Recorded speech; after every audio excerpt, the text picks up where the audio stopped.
What happens when manipulative leaders who once held sway over devoted followers find themselves behind bars? Do the consequences of their crimes follow them into prison? Are these violent and sadistic men able to swim with the sharks, or are they just targets? Today, we delve into what happens to cult leaders in prison where they are put against their own kind. Welcome to a world where justice is served and the tables are turned.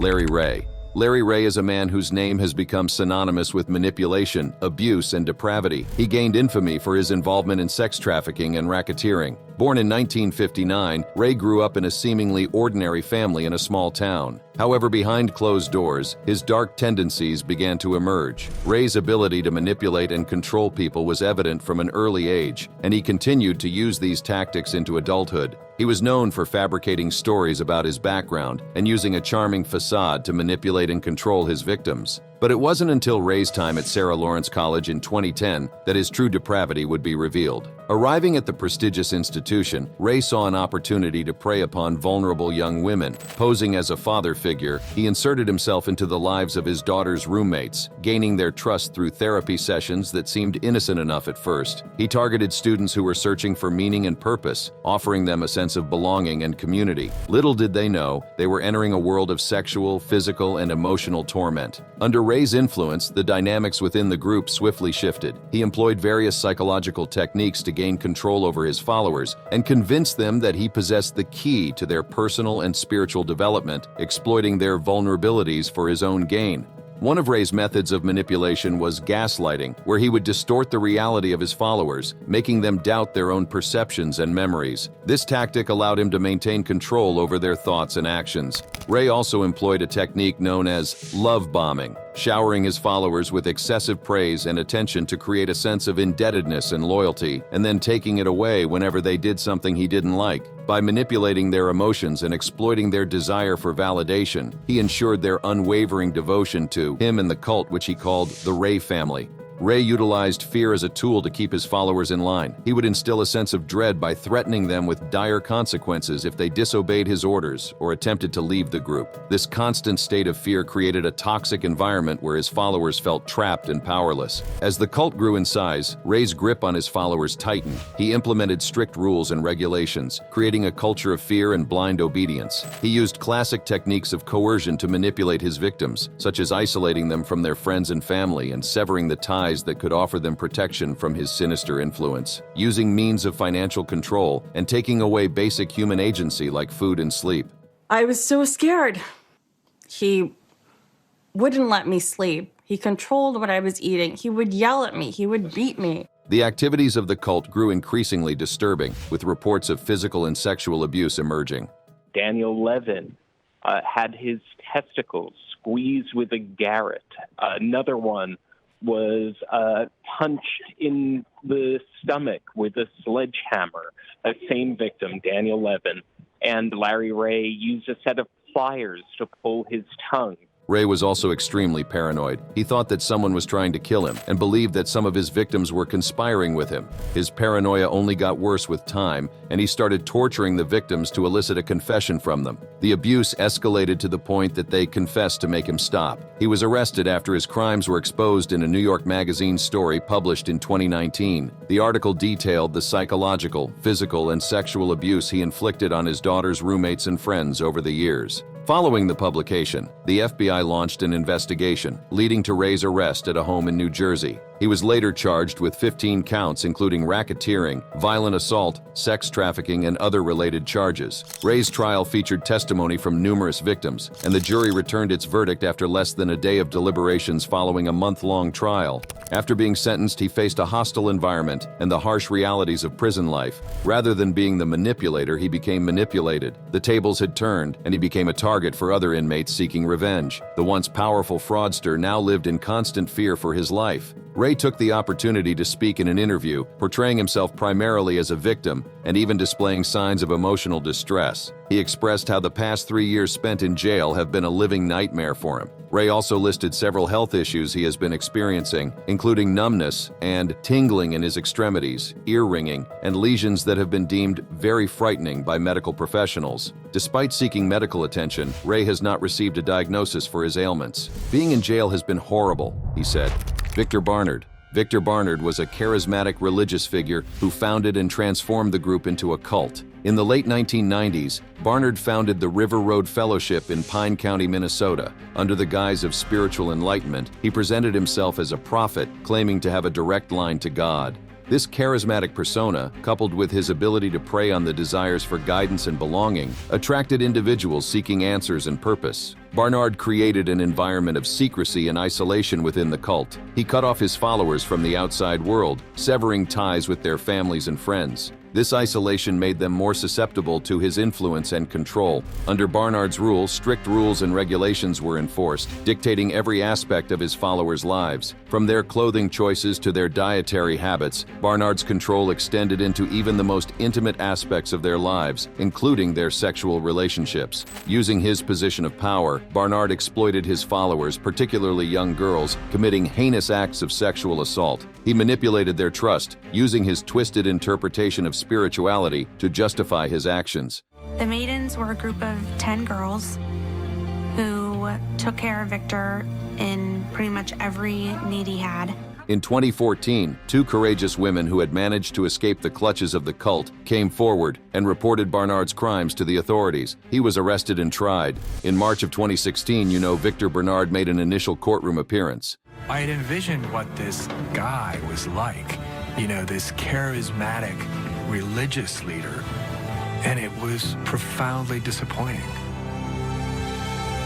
Here is this weak, frail, skinny, dirty guy.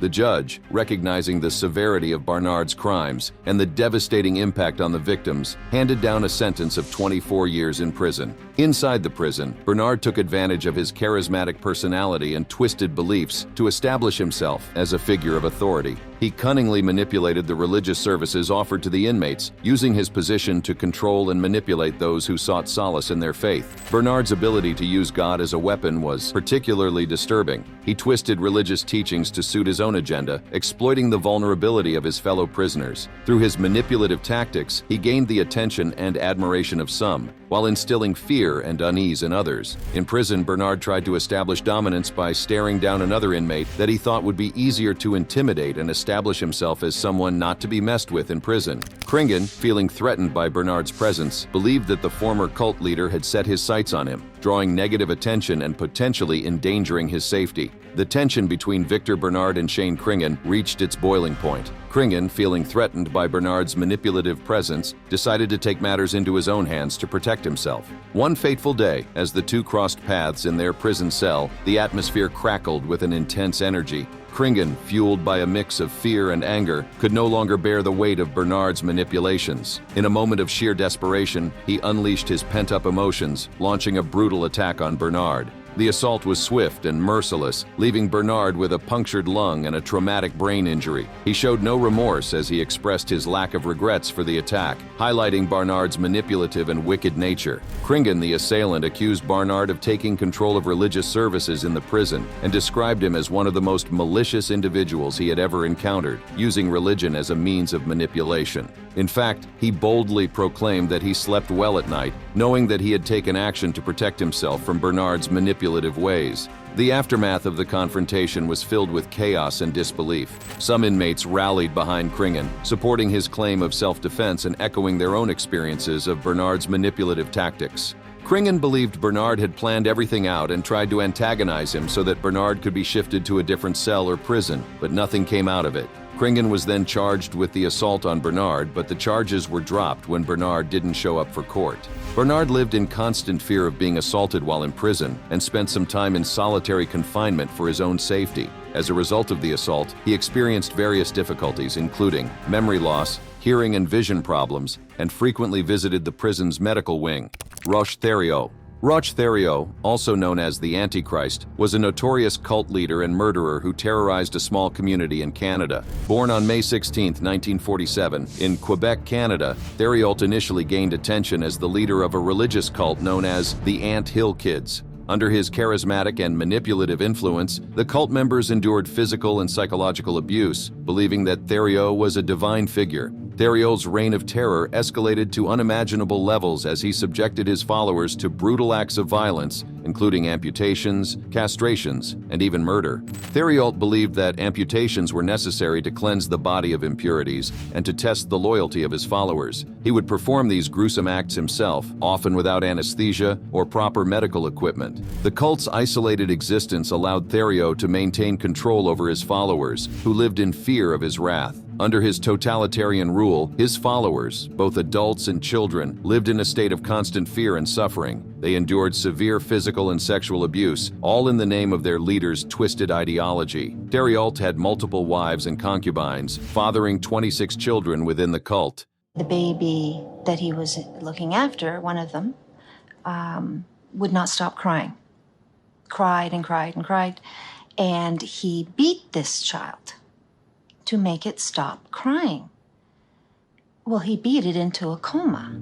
He committed a series of heinous crimes that encompassed a wide range of human cruelty. Among his most horrifying acts was the brutal murder of his wife, Solange Boillard, whom he subjected to a horrific medical procedure. Convinced that she had appendicitis, Theriot disemboweled her using a kitchen knife, displaying a level of brutality that is beyond comprehension. Another victim, Gabrielle Lavalle, had her arm amputated by him. The horrors inflicted by Theriot and his followers extended to sexual abuse and sadism, where individuals were subjected to unspeakable acts, including being forced to consume their own feces. Even children within the commune were not spared, enduring naked whippings, and if they misbehaved, they were nailed to trees, while their peers threw rocks at them. Theriot's control over his followers went beyond physical abuse. He also manipulated them psychologically, using a combination of bullying tactics, sexual sadism, and distorted interpretations of religious teachings. Additionally, he exerted financial control and engaged in theft, further oppressing the members of the commune. The constant financial struggles faced by the group led to instances of shoplifting as a means of survival. The punishment that Rock inflicted on his followers had a cathartic effect on them, leading to their purification. However, Rock would always experience remorse the next day after the alcohol had worn off, and he would plead with God to spare him from being a tool for God's harsh justice. One woman had had enough, though.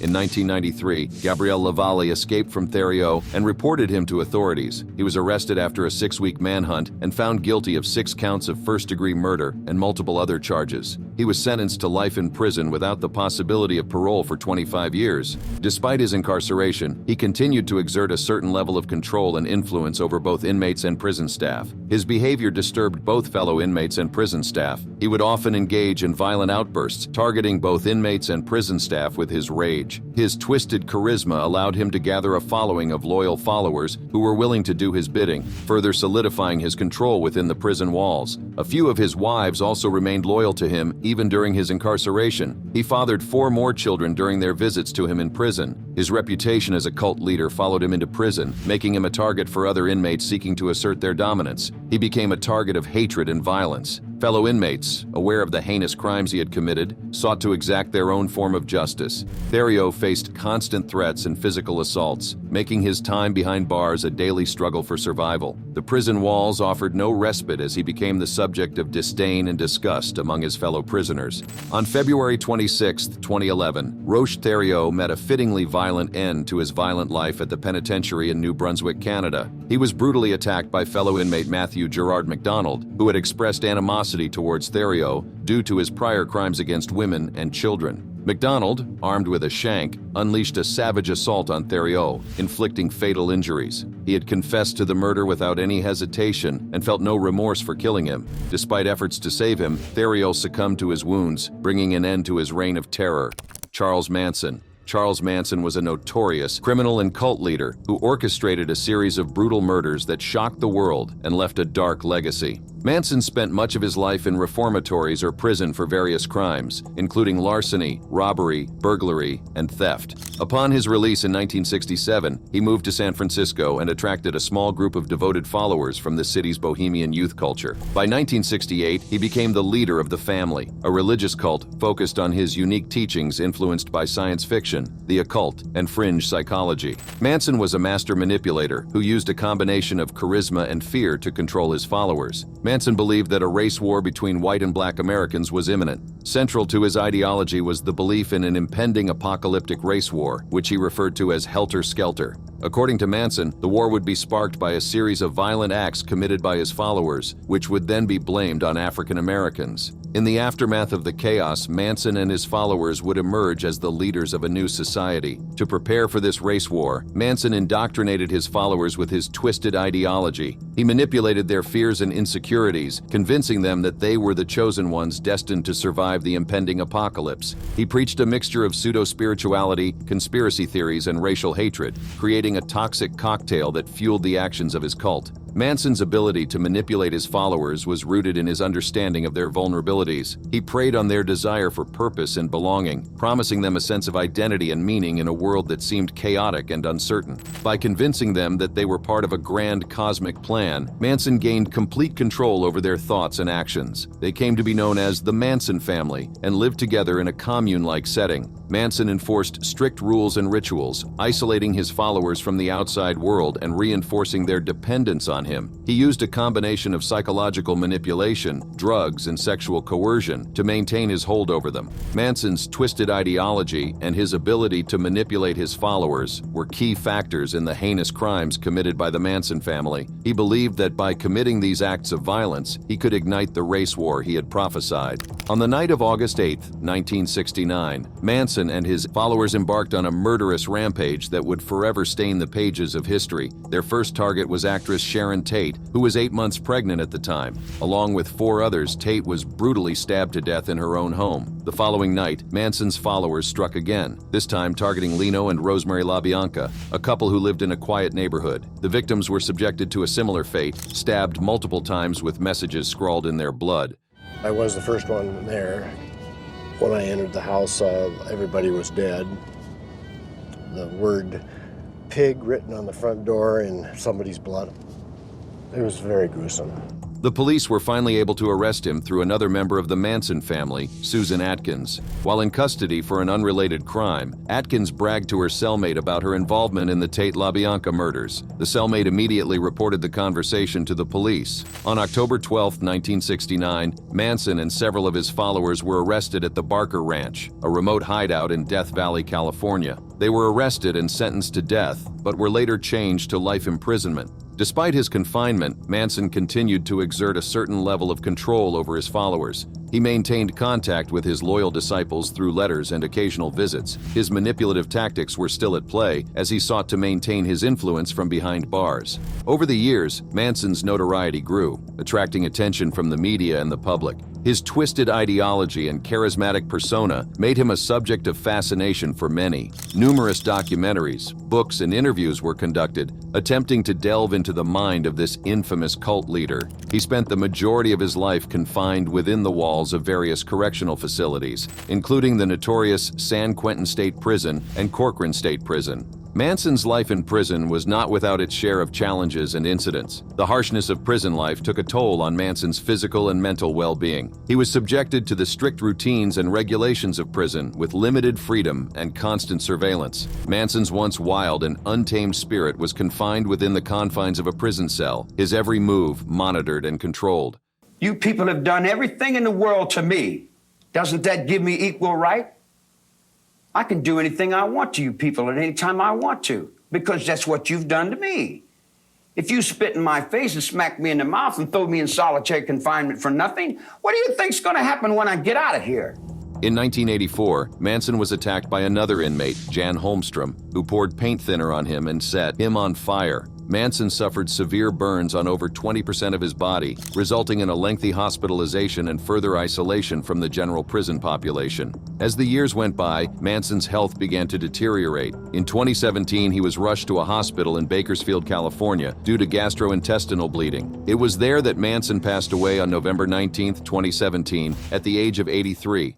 Keith Raniere. Keith Raniere, the founder of NXIVM, a controversial self-improvement organization, gained notoriety as an American cult leader convicted of a pattern of racketeering activity, including human trafficking, sex offenses, and fraud. In the 1990s, Raniere founded an organization called NXIVM, which stood for Executive Success Programs. At first, NXIVM appeared to be a legitimate self-help group, offering personal and professional development courses. Rinne positioned himself as a visionary and mentor, promising to unlock the full potential of his followers. Under Rinne's leadership, NXIVM quickly gained a following of individuals seeking personal growth and success. His magnetic personality and persuasive tactics allowed him to build a loyal and devoted community. Little did they know, however, that behind the scenes, Rinne was weaving a web of manipulation and control. As the organization grew, Rinne's influence expanded, attracting wealthy and influential individuals from various walks of life. Hollywood actresses, business executives, and even members of royal families were drawn into his orbit. Rinne's ability to connect with people on a deep level and offer them a sense of purpose and belonging was unparalleled. But beneath the surface of NXIVM's self-help facade, a darker side was emerging. Rinne began to exert control over his followers, isolating them from their families and friends. He encouraged a culture of secrecy and loyalty, where dissent was not tolerated. This laid the foundation for the creation of a secret society within NXIVM known as DOS. DOS, which stood for Dominus Obsequious Sororium, or Master over the Slave Women, operated as a pyramid scheme. Rinne positioned himself at the top, while women recruited by other women formed the lower tiers. These women were branded and subjected to physical and psychological abuse, forced to provide collateral that could be used against them if they tried to leave. The first step is making a vow of obedience to her as me being a slave and her being my master. Again, slave? She used the word slave? She used the word slave. Did you object? Of course, yeah, and objected every stage of the way. And she said, it's a metaphor. It's like guru-disciple. But former members of the cult starting to speak out against the cult. In a groundbreaking article published by the New York Times, the disturbing practices within NXIVM and the secret society DOS were brought to light. Former members courageously shared their stories, revealing the extent of Rinne's manipulation and abuse. Law enforcement agencies, including the FBI, began to dig deeper into the organization's activities. More evidence emerged, painting a damning picture of Rinne's involvement in sex trafficking, forced labor, and racketeering. In 2019, Keith Rinne was found guilty of all charges, including sex trafficking, forced labor, and racketeering. The verdict was a resounding victory for the survivors and a testament to their bravery in coming forward. Rinne's reign of terror had finally come to an end. The sentencing that followed was severe. Keith Rinne was handed a 120-year prison sentence. Rinne's life in prison is far from glamorous, as he spends his days confined to a small cell in USP Tucson, a high-security federal prison. Since his conviction, Rinne has been stripped of his power and influence. Gone are the days when he could manipulate and exploit vulnerable individuals seeking personal growth. Now, he is just another inmate, living a life of isolation and regret. Life in prison is a far cry from the luxurious lifestyle Rinne once enjoyed. Gone are the lavish parties and extravagant vacations. Instead, he spends 23 hours a day confined to a small cell with limited contact with the outside world. His cell was placed near another prisoner whose walls were covered feces. He is allowed only a few hours of recreation time each day, during which he can exercise or spend time in the prison yard. Rinne's interactions with other inmates are limited, as he is considered a high-profile prisoner and is kept separate from the general population for his own safety. He must adhere to strict rules and regulations, and any violation could result in disciplinary action or loss of privileges. His treatment by the guards has been far from favorable. Despite the obligation of prison staff to maintain a professional and unbiased approach, it seems that Rinne has faced a series of challenges and mistreatment. There have been allegations of verbal abuse, intimidation tactics, and even instances of physical aggression towards him. His notoriety as the leader of a sex cult has made him a target for anger and resentment. It is not uncommon for inmates to harbor strong negative feelings towards individuals involved in crimes of a sexual nature. Rinne's safety has been a constant concern. He has been subjected to threats and even physical attacks from fellow inmates. He has faced violent incidents in prison, including an alleged attack by a fellow inmate, resulting in a black eye, swelling, nausea, and dizziness. Keith Rinne is set to be moved to a violent, highly segregated prison to live out the rest of his 120-year sentence. However, his legal team is launching a bid to block the transfer because he fears he'll be killed inside.